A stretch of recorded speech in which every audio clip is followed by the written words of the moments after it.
thanks so much for tuning in to this afternoon's edition of WALB News Now. I'm Jamie Worsley, and I think our audio is working just right this time around. So let's go ahead and jump into today's update. If you've been following me on Facebook or social media, you know I've been working on an investigation since late last week, and this investigation is focusing around the concept of newborn screening panels in not only the state of Georgia, but also how Georgia compares to national testing recommendations by a specific panel called the RUSP panel.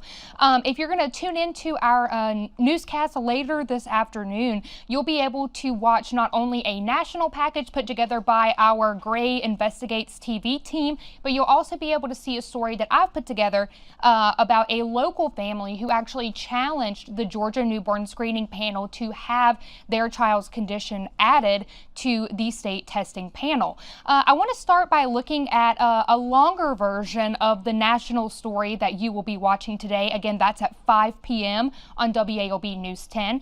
Again, this package was put together by our National Investigates TV team, and this looks at specifically the bridges and gaps in healthcare when it comes to newborn screenings from state to state and what families are doing, again, to bridge those divides. So as part of our national Bridging the Great Health Divide story, I present to you newborn screenings from our national team.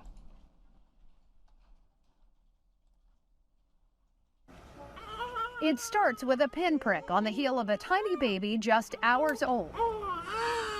What's collected on these samples from babies just beginning their lives could tell a complex story that changes them forever. It's great because that one tiny little blood spot, we can get so many answers. Answers that come from newborn screening done on every baby born in the U.S. before they leave the hospital.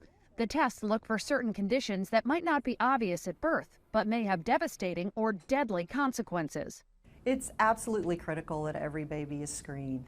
So most of these conditions are incredibly rare. Generally, there's not a family history. Family may have never even heard of this. A doctor may have never heard of it. Susan Tanksley has. She oversees the Texas State Lab responsible for running tests on hundreds of thousands of newborn screening cards. This represents 88 different babies.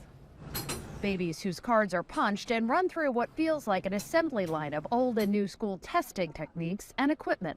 So with this instrument, we're able to screen for 44 different disorders, and that's core conditions and secondary conditions on the recommended uniform screening panel. The Recommended Uniform Screening Panel, or RUSP, is an ever-expanding list of conditions recommended by a federal committee. Right now, the RUSP is limited to just 37 conditions and diseases, but there's nothing uniform about its implementation as states make their own mandates. Our national investigative team discovered the things your baby is screened for depend on where you live, with each state deciding for itself which screening it can carry out, while facing challenges with funding, equipment, and qualified staff.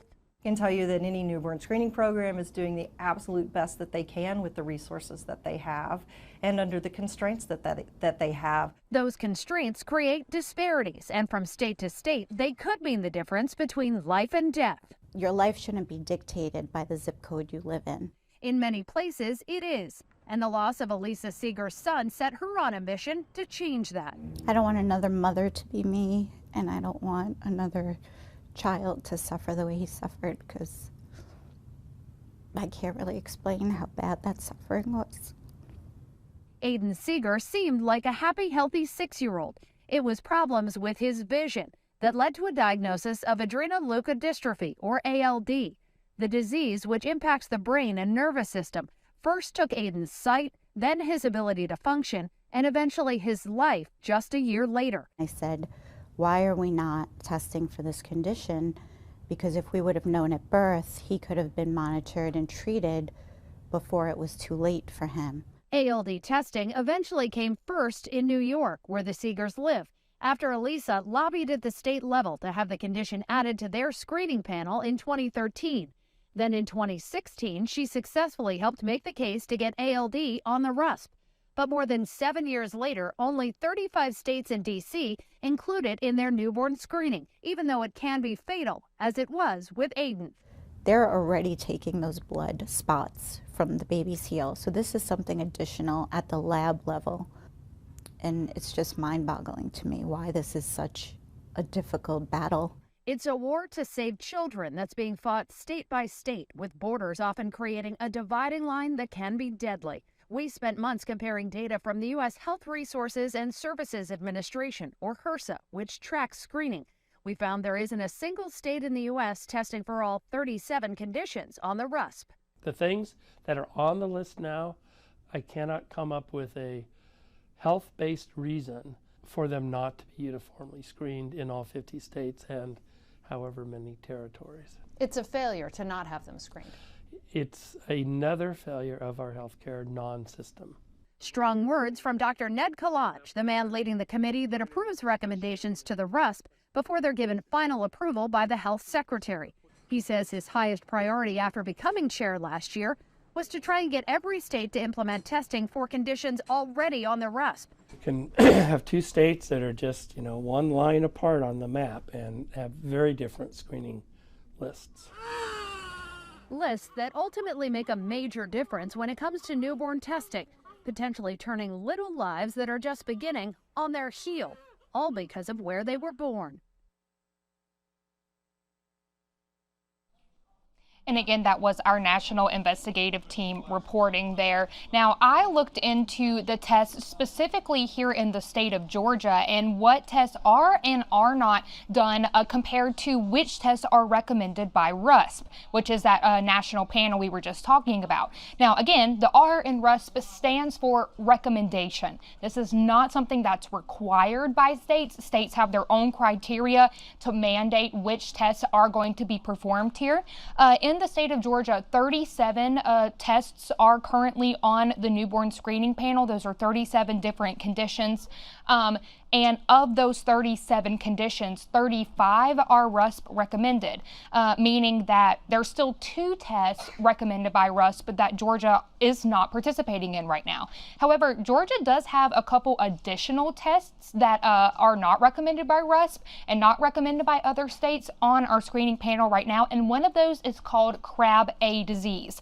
And that's because of the work of a Bainbridge family. Their son, Krabbe, was diagnosed with Krabbe A at the age of 3, and this is something that could have been caught again if he had just lived in Tennessee versus the state of Georgia, because until 2021 Krabbe A was not tested for here in the Peach State. But because of the Krabbe family, it is now on a 3-year pilot program. So my daughter, who was born in November, she was tested for Krabbe A disease.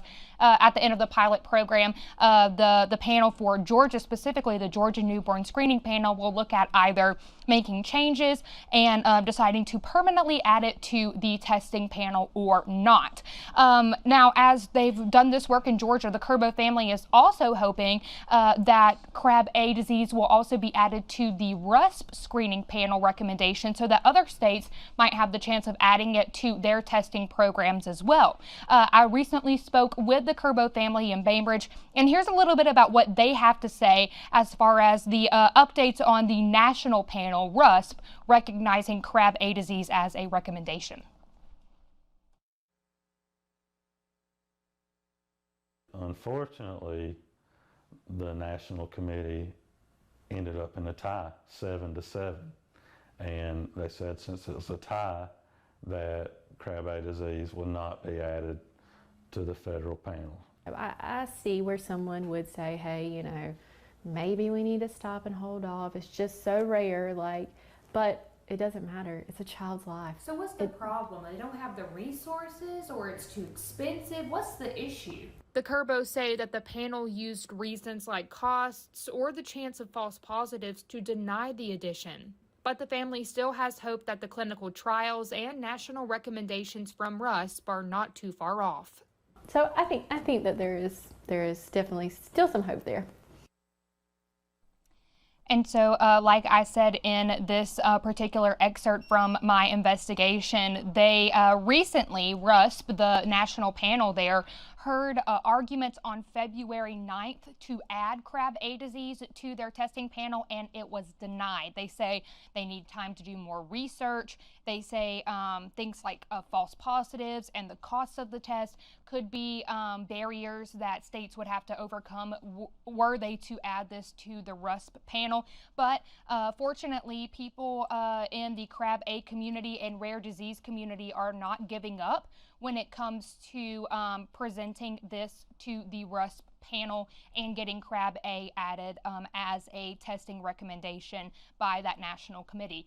On our website, WALB.com, I already have Cloud's story posted for you all to read. Again, Cloud was diagnosed with Krabbe A disease at the age of 3, and it could have been caught at birth if our state was testing for that condition at that time. If you scroll all the way down to the end of the article about Cloud, Krabbe, and his family, I do have a link to a petition that you can sign. If you want to do something about getting Krabbe A disease added to the National RUSP panel, you can click on this link here at the very bottom, and it will take you to actionnetwork.org. And this is a letter that you can actually start writing on this website to send to the RUSP panel and local lawmakers and the Secretary of Health, who ultimately has the say as to what conditions are added to the RUSP panel. So again, you can write what they are calling, quote, a terrible wrong by them denying Krabbe A being added to the federal committee.